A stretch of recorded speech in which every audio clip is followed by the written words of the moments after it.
नमस्कार, मैं हूं निवेदिता। ममता के गढ़ बंगाल में गुरुवार को जो कुछ भी हुआ और पिछले दिनों जिस तरह से बीजेपी कार्यकर्ताओं के साथ और नेताओं के साथ बंगाल में बर्ताव किया जा रहा है, उस पर राज्यपाल धनखड़ भी खासे नाराज हैं। ममता सरकार के संविधान की धज्जियां उड़ाने को लेकर अब गंभीर हुए राज्यपाल ने शुक्रवार को एक प्रेस कॉन्फ्रेंस की और साफ लफ्जों में ममता सरकार को चेता दिया है। कह दिया है कि अगर ममता बनर्जी अपनी संवैधानिक राह से भटकती हैं तो यहां से उनके दायित्व की शुरुआत हो जाती है। मतलब बंगाल में राष्ट्रपति शासन का संकेत राज्यपाल ने दे दिया है। प्रेस कॉन्फ्रेंस को संबोधित करते हुए राज्यपाल ने कहा कि मेरी सीएम ममता बनर्जी से अपील है कि आप संविधान के खिलाफ काम नहीं करेंगी, क्योंकि भारत के संविधान की रक्षा करना मेरी जिम्मेदारी है। राज्य में कानून और व्यवस्था की हालत बहुत खराब है। बंगाल में संविधान की मर्यादाएं टूट रही हैं। डायमंड हार्बर में नड्डा के काफिले पर हमला हुआ है। ममता को इसके लिए माफी मांगनी चाहिए। ममता को संविधान का पालन करना होगा। ममता पर कटाक्ष करते हुए राज्यपाल कहते हैं कि मैडम सीएम, भारत एक है, भारत की आत्मा एक है, भारत की नागरिकता एक है।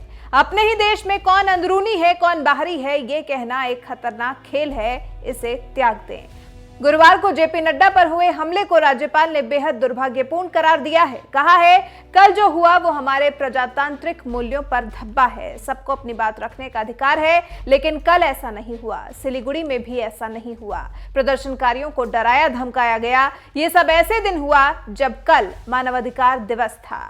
हमलों के बाद राज्यपाल जगदीप धनखड़ ने राज्य के डीसीपी और मुख्य सचिव को तलब किया। मुलाकात के बाद ट्वीट किया, लिखा, अफसोस है कि दोनों ने बीजेपी अध्यक्ष जेपी नड्डा के काफिले पर हुए हमले की घटना पर मुझे कोई जानकारी नहीं दी। लगातार उनके प्रतिक्रियाहीन रवैये से संकेत मिलता है कि राज्य में संवैधानिक मशीनरी फेल हो गई है। मीटिंग से पहले भी राज्यपाल ने ट्वीट किया था, लिखा था, पश्चिम बंगाल में बीजेपी अध्यक्ष के काफिले पर सत्ताधारी पार्टी और राजनीतिक पुलिस के समर्थन से हुए हमले की खबरों से मैं चिंतित हूं।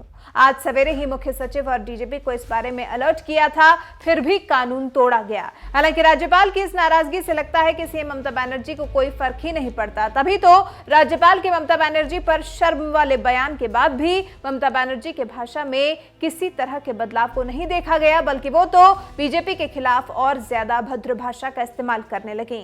सीएम ममता बनर्जी ने पथराव की घटना को बीजेपी का नाटक करार देते हुए कहा, লোকের কাজ করে না, কোনদিন হোম মিনিস্টার চলে আসছে, কোনদিন ওই আরেকটা মিনিস্টার চলে আসছে, কোনদিন চারটা নাড্ডা ফাড্ডা ভাড্ডা গাড্ডা সব চলে আসছে এটা করে।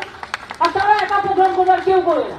আর যেদিন তারা প্রোগ্রাম করবে লোক যদি না আসে তাহলে নিজে সাজিয়ে রাখবে যাতে নটঙ্কি করে ন্যাশনাল নিউজে ভালো করে দেখায় দেখো আমরা মেরেছি।